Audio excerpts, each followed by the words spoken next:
Hello friends, good business ideas in Telugu YouTube ఛానల్కి స్వాగతం. Friends, మన ఛానల్ గురించి మీ అందరికీ తెలుసు. మన ఛానల్ పెట్టిన ఉద్దేశం కూడా మీకు తెలుసు. ప్రతి వ్యక్తి ఎదగాలి, ఏదో ఒక రంగంలో రాణించాలనే ఉద్దేశం మీదనే మనం ఛానల్ ప్రారంభించాము. అందులో భాగంగా రకరకాల వ్యాపార సమాచారాన్ని మీ అందరూ తెలియజేస్తూ వస్తున్నాను. ఎప్పట్లాగే ఈరోజు కూడా సరికొత్త వ్యాపారంతో మీ ముందుకు వచ్చాను. ఫ్రెండ్స్, ఒక వ్యక్తి ఆర్థికంగా బలంగా ఉండాలి అన్నా, అలాగే సరైన వ్యాపారాన్ని సెలెక్ట్ చేసుకోవాలన్నా, చెయ్యాలి అనుకుంటున్న వ్యాపారం గురించి పూర్తిగా తెలుసుకున్నప్పుడే అతను ఖచ్చితంగా ఆర్థికంగా బలంగా ఉంటాడు. అలాగే చెయ్యాలి అని ప్రారంభించిన వ్యాపారం కూడా అద్భుత విజయంతో ముందుకు తీసుకెళ్తాడు. ఈరోజు నేను సరికొత్త వ్యాపార సమాచారం చెప్తున్నాను. ఈరోజు ఈ వ్యాపారాన్ని పెద్ద పెద్ద కార్పొరేట్ శక్తులు కూడా ఏం టచ్ చేయలేవు. ఇది బనానాస్ హోల్సేల్గా కొని, అరటికాయలను హోల్సేల్గా కొని మనం ఏదో ఒక ఏరియాని సెలెక్ట్ చేసుకొని అక్కడ నుంచి రిటైల్గా విక్రయించడం ఈ వ్యాపార ఉద్దేశం. ఈరోజు మార్కెట్లో ఇంతకుముందు ఎప్పుడు లేని విధంగా ఎన్నో రకాల అకేషన్స్, పండగలు లేకపోతే శుభకార్యాలు ఇలా జరుగుతూ ఉంటాయి. వీటికి ఎక్కువగా కావాల్సింది ఏంది? అరటికాయలు. ఈ అరటికాయలను మనం హోల్సేల్గా కొని రిటైల్గా విక్రయించాలి. మరి మార్కెట్లో విక్రయించే వాళ్ళు లేరా? మనమే ఎందుకు విక్రయించాలంటే, మార్కెట్లో విక్రయించే వాళ్ళు లేరనే కాదు ఫ్రెండ్స్ నా ఉద్దేశం. మార్కెట్లో విక్రయించే వాళ్ళు ఉంటారు. కానీ మనము ఈ వ్యాపారాన్ని ఎలా చేస్తే ఆదాయం ఉంటుంది, అసలు దీంట్లో ఉన్న మర్మం ఏదో తెలుసుకునే ప్రయత్నం చేద్దాం. వీడియో అయితే అందరూ చూస్తున్నారు ఫ్రెండ్స్, లైక్ చేయడం మర్చిపోతున్నారు. ఖచ్చితంగా వీడియో చూస్తున్న పాయింట్లు నేను చెప్తున్న విధానం మీకు నచ్చినా, లేదా ఒక లైక్ చేయాలని అనిపించినా ఖచ్చితంగా లైక్ చేయండి ఫ్రెండ్స్. అలాగే వీడియోను ఒకరికైనా షేర్ చేయండి, ఎందుకంటే ఈ విధానము ఇంకొక వ్యక్తికైనా ఉపయోగపడుతున్న ఉద్దేశం మీద ఈ సమాచారం చెప్తున్నాను. ఈరోజు మార్కెట్లో అరటి పండ్లు హోల్సేల్గా విక్రయించే వ్యక్తులు ఉంటుంటారు, ప్రతి చోట ఉంటుంటారు. లేదా మీరు ఊర్లో లేకపోతే మీ డిస్ట్రిక్ట్ హెడ్ క్వార్టర్లో ఉంటుంటారు, లేదా మీ దగ్గర టౌన్లో ఉంటుంటారు. వీళ్ళ వద్ద నుంచి మనము రీజనబుల్ రేట్లుగా అరటికాయలు కొని మనం రిటైల్గా విక్రయించేది ఈ వ్యాపార లక్ష్యం. మీరు ఎక్కడైనా కానీ ఒక మెయిన్ రోడ్డు వచ్చే విధంగా ఒక రద్దీ సెంటర్ అలాగన్న చోట మీకు ఒక రూమ్ లేకపోయినా కూడా ఒక షాప్ ముందు ఒక 2 బల్లాలు వేసుకునే విధంగానో ఒక చిన్న ఖాళీ స్థలాన్ని చూసుకొని అక్కడ నుంచైనా వ్యాపారం స్టార్ట్ చేయొచ్చు. కాకపోతే ఇక్కడ ఏంటంటే మనం షాప్ వ్యక్తితో మాట్లాడాల్సి ఉంటుంది. అలాగే అతనికి కొంత ఛార్జ్ కూడా చేస్తాడు. ఎందుకంటే ఒక మెడికల్ షాప్, ఉదాహరణకు మాట్లాడదాం, ఒక మెడికల్ షాప్ ఉంది. ఆ మెడికల్ షాప్ ముందు కొంత ఖాళీ స్థలం ఉంది. అక్కడ నేను ఈ అరటికాయలు అమ్ముకుంటానంటే అతను ఏమంటాడంటే, నెలకు ఒక 5,000 4,000 నాకు ఇస్తే నువ్వు పెట్టుకోమంటుంటాడు. ఇలాంటి ఇది రద్దీ సెంటర్లలో అక్కడక్కడ ఖాళీ ఉంటుంది. వాటిని మనం సెలెక్ట్ చేసుకోండి. మీరు సెలెక్ట్ చేసుకొని ఈరోజు అరటికాయల్లో 3 రకాల అరటికాయలు ఉంటాయి. మామూలు చిన్న అరటికాయలు ఉంటాయి, అలాగే కొంచెం పెద్ద అరటికాయలు ఉంటాయి, చక్కెర కేడీలు అనేవి ఉంటాయి. అది ఇప్పుడు చాలా రకాలు వస్తున్నాయి. ఏదైనా కానీ మార్కెట్లో ఏదైతే అక్కడ రన్ అవుతుందో, ఎందుకంటే మీరు ఉంటున్న ఏరియాకి మీకు ఒక అవగాహన ఉంటుంది. కొన్ని ఏరియాలో కొన్ని అరటికాయలు సేల్స్ అవుతూ ఉంటాయి, కొన్ని ఏరియాలో కొన్ని అమ్ముతుంటారు. కాబట్టి మీరు ఏదైతే ఏరియాలో వ్యాపారం చేయాలి అనుకుంటున్నారో అక్కడ ఏ కాయలు ఎక్కువగా రన్ అవుతున్నాయి, ఏ కాయలు ఎక్కువగా సేల్స్ అవుతున్నాయో తెలుసుకొని ఆ కాయలను కొనుగోలు చేసి విక్రయించండి. ఈరోజు మనకు మామూలుగా ఉదాహరణకు మాట్లాడుకుంటే ఒక డజను మనకు ఒక గొల మనం తీసుకుంటే, ఒక గెల అంటారు దాన్ని, ఆ గెల మనం తీసుకుంటే మనకు ఒక 200 రూపాయలు పడింది. మనకు ఒక 10 డజన్లు వచ్చినాయి అనుకుందాం, అంటే దాదాపు 20 రూపాయలు డజన్ పడింది.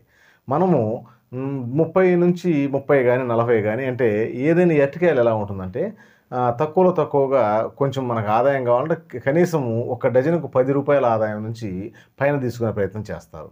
కొంతమంది ఏం చేస్తారంటే రీజనబుల్ రేట్ కంటే వాళ్ళు ఎలా కొంటారో కూడా మనం మాట్లాడుకుందాం. రీజనబుల్ రేట్కి కొంటారు, కొంచెం ఆదాయం కూడా ఎక్కువ తీసుకుంటారు. ఇక్కడ 2 రకాల వ్యక్తులు ఉంటుంటారు ఈ వ్యాపారం చేసే వ్యక్తులు. ఒకటి, షాప్ వ్యక్తి దగ్గర నుంచి అప్పు తీసుకుంటారు. అతను ఒక 10 గెలల్లో అప్పు తీసుకుంటాడు. ఆ 10 గెలలు అక్కడ నుంచి అమ్మే ప్రయత్నం చేస్తూ ఉంటాడు. ఎందుకంటే ఈ అమ్మితేనే అతనికి ఇస్తుంటాడు. ఈ వీళ్ళకి ఏంటంటే కొంచెం రేట్ ఎక్కువ పడుతుంది, వీళ్ళు అడగలేరు. ఈరోజు 4 వ్యక్తులు వ్యాపారం చేసే వ్యక్తులు, హోల్సేల్ చేసే వ్యక్తులు ఉన్నా కూడా వీళ్ళు 4 కాకుండా ఒక చోట ఎవరైతే అప్పిచ్చే వ్యక్తులు అతని కానే కొంటుంటారు, అతనే అప్పిస్తుంటాడు, అతనే కానీ వీళ్ళు కొంటూ ఉంటారు. ఎందుకంటే ఇంకా 2 అవకాశం ఉంటుంది కాబట్టి. ఇక్కడ ఈ వ్యాపారాన్ని కొత్తగా ప్రారంభించే వ్యక్తి తక్కువలో తక్కువగా ఒక 10,000 రూపాయల పెట్టుబడితో ప్రారంభించండి. ఈ 10,000 క్యాష్ మీ దగ్గర ఉంచుకోండి. అరటికాయకి అంత పెట్టుబడి కాదు, ఒక 2,000 రూపాయలు అయితే సరిపోతుంది. కానీ 10,000 ఖచ్చితంగా దానికి అమౌంట్ కేటాయించండి. ఎందుకంటే ఒక్కొక్కసారి ఒక్కో రేటు ఉంటుంది. అలాగే ఈ చక్కెర కేడీలని కూడా కొన్ని ఉంటాయి. వీటి కొంచెం రేట్ ఎక్కువగా ఉంటుంది. ఆ విధంగా ఏదైనా గానీ ఈ చిన్న అమౌంట్ మీరు కేటాయించండి. అది మీ షాప్ పెట్టుకోవడానికి అతను ఏదైనా అడ్వాన్స్‌గా అడిగితే అతనికి ఒక 2000 ఇవ్వడానికైనా, అక్కడ ఏదన్నా మీరు కొంచెం డెకరేషన్ ఆ ఖాళీ స్థలంలో కొంచెం ఏదైనా టేబుల్ లాంటిది ఏర్పాటు చేసుకోవాలంటే, ఆ టేబుల్ కాడైనా అంటే మనం కాయలు పెట్టుకోవాలంటే టేబుల్ ఉండాలి. ఆ టేబుల్ లాంటిది ఏర్పాటు చేసుకున్నా కూడా ఆ టేబుల్ మీద ఈ కాయలు పెట్టుకోవడానికైనా కొంత స్థలం కావాలి కాబట్టి, ఆ విధమైన ప్లాన్ చేయండి ఫ్రెండ్స్. మొత్తం రూ. 10,000 ఖర్చుతోటి అరటికాయల కొనుగోలు గానీ, ఈ విధంగా మొత్తం చేసుకొని 10,000తో మీరు ప్రారంభించండి. ఈరోజు చాలామంది వ్యక్తులు ఎందుకంటే మార్కెట్‌లో ఎన్నో రకాల పండ్లు అమ్మేవాళ్ళు ఉంటారు. కానీ అరటికాయలు ప్రత్యేకంగా అరటికాయలు అమ్మే వ్యక్తులు, ఆ అరటికాయలే విక్రయించే వ్యక్తులు చాలా తక్కువ ఉంటారు. ఉన్న ఎంతమంది ఉన్నా కూడా మీ వ్యాపారం మీకుంటుంది. కాకపోతే బెస్ట్ క్వాలిటీని ఇచ్చే ప్రయత్నం చేయండి. ఈరోజు చాలా చోట్ల ఏమైందంటే రీజనబుల్ రేట్ ఉందా లేదని చూస్తారు. అలాగే కాయ క్వాలిటీ ఎలా ఉందని చూస్తారు. ఆ కాయ క్వాలిటీని బట్టి మనకు సేల్స్ ఉంటుంది కాబట్టి రీజనబుల్ రేట్ ఉండేటట్టుగా రావాలంటే మనం ఏం చేయాలి? 1కి 4 ఎంతమంది హోల్‌సేల్స్ డీలర్స్ ఉన్నారో వీళ్ళందరి దగ్గరికి తిరిగేసి మనకి ఎక్కడ తక్కువ వస్తుంది అక్కడి నుంచి క్యాష్ ఇచ్చి కొనుగోలు చేయండి. ఈరోజు క్రెడిట్ అంటే ఒక గెల మనం క్రెడిట్‌లో కొనాలి అంటే మనకు ఒక రూ. 30, రూ. 40, రూ. 50 ఎక్కువ పడుతుంది. అదే క్యాష్ అంటే 1కి 10 చోట్ల మీరు అడుగుతారు. ఎందుకంటే మార్కెట్ ఉదాహరణకు మనం మాట్లాడిన 4 హోల్‌సేల్ ఉన్నాయి. 4 హోల్‌సేల్ కాడ కనుక్కుంటారు. ఎక్కడ రీజనబుల్ రేట్‌కి వస్తే అక్కడి నుంచి కొనుగోలు చేస్తారు. మరి వేరే షాప్ వ్యక్తికి ఏమనిపిస్తది? ఎంత తక్కువగా వీలు పడితే అంత తక్కువ క్యాష్ ఇస్తుంటారు కదా! తక్కువగా ఇవ్వాలి అనే ఆలోచన వస్తుంది. కాబట్టి మనము కొంత డబ్బును ఉంచుకొని గానీ క్యాష్‌కి గానీ అంటే క్యాష్ ఇచ్చి కొనుగోలు చేసి వ్యాపారాన్ని చేయగలిగితే ఇక మనం వెనుదిరిగి చూసుకోవాల్సిన అవసరమే ఉండదు. అంత అద్భుతంగా ఉంటుంది. ఫ్రెండ్స్ వీడియో లైక్ చేయడం మర్చిపోయి ఉంటారు. ఒక్కసారి నేను చెప్పే విధానం మీకు నచ్చినా, ఈ వీడియో ఎదుటి వ్యక్తికి ఉపయోగపడుతుందని మీకు అనిపించినా ఒక్కసారి వీడియోని లైక్ చేసి షేర్ చేయండి. అలాగే మరి మార్కెట్‌లో ఇంతమంది అరటికాయలు అమ్ముతుంటారు గదా! మన దగ్గరికి జనాలు ఎలా వస్తారు? ఇక్కడ ఫ్రెండ్స్ ఒక వ్యక్తి ఫస్ట్ వ్యాపారం చేసేటప్పుడు ఒక వ్యక్తిని కస్టమర్‌ని ఆకర్షించాలంటే ఫస్ట్ ఆఫ్ ఆల్ రీజనబుల్ రేట్‌కి ఇవ్వాలి. అలాగే బెస్ట్ క్వాలిటీ ఇవ్వాలి. అలాగే మీరు మాట్లాడే తత్వం కరెక్ట్‌గా ఉండాలి. ఈరోజు ఏ వ్యాపారం అయినా కూడా ఒక వ్యక్తి అక్కడ పర్ఫార్మెన్స్ కరెక్ట్‌గా లేకపోతే అంటే ఈరోజు మనం ఎదుటి వ్యక్తితో మాట్లాడే విధానం కరెక్ట్‌గా లేకపోతే వ్యాపారం చేయలేము.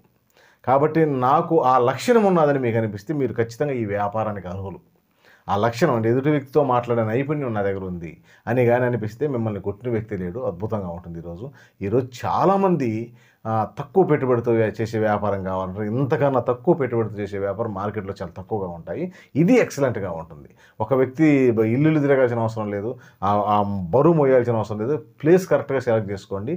అక్కడి నుంచి ఈ అరటిగెలను అక్కడ ఏర్పాటు చేసుకోండి. అడిగిన వ్యక్తికి అడిగినట్లు ఈ అరటిగెలను మనం ఏందంటే కోసి వాళ్ళకి అవసరమైనవి ఇస్తూ ఉంటే వ్యాపారం చాలా బాగుంటుంది ఫ్రెండ్స్. కాకపోతే ఈరోజు మార్కెట్‌లో ఇన్ని వ్యాపారాలు ఉన్నాయి కదా! మరి ఇదే ఎందుకు చేయాలంటే ఈరోజు తక్కువ పెట్టుబడితో చేయగలిగే వ్యాపారాల్లో ఇదొక అద్భుతమైన వ్యాపారం. అందుకనే నేను ప్రత్యేకంగా ఈ అరటిపండ్ల గురించి చెప్తున్నాను. మీకు ఇంకేదన్నా విధానం, ఈ విధానం కాకుండా ఇంకేదైనా విధానంలో మీరు వ్యాపారం చేయాలనుకున్నా కూడా ఎక్కడి నుంచైనా నిరభ్యంతరంగా ప్రారంభించండి. కాన్సెప్టు మీకు అర్థమైంది అనుకుంటున్నాను. ఈ విధానము అది. కాకపోతే ఇంకేదన్నా మీకు కొన్ని ఆలోచనలు వచ్చినా కూడా దాంతో పాటు కూడా దీన్ని కూడా డెవలప్ చేసుకోవచ్చు. ఎలాగైనా మీరు గెలవడం అనేది ముఖ్యం, నిలవడం అనేది ముఖ్యం, సంపాదన అనేది ముఖ్యం. వీటిని ఖచ్చితంగా ప్రయత్నం చేయండి. అద్భుతమైన విజయం వస్తుంది. వీడియో నచ్చితే లైక్ చేయండి. ఫ్రెండ్స్‌కి ఒకరికైనా ఈ సమాచారం ఉపయోగపడుతుందని మీకు అనిపిస్తే ఒక్కరికైనా ఈ సమాచారాన్ని చేరవేయండి. Okay friends. Thank you friends.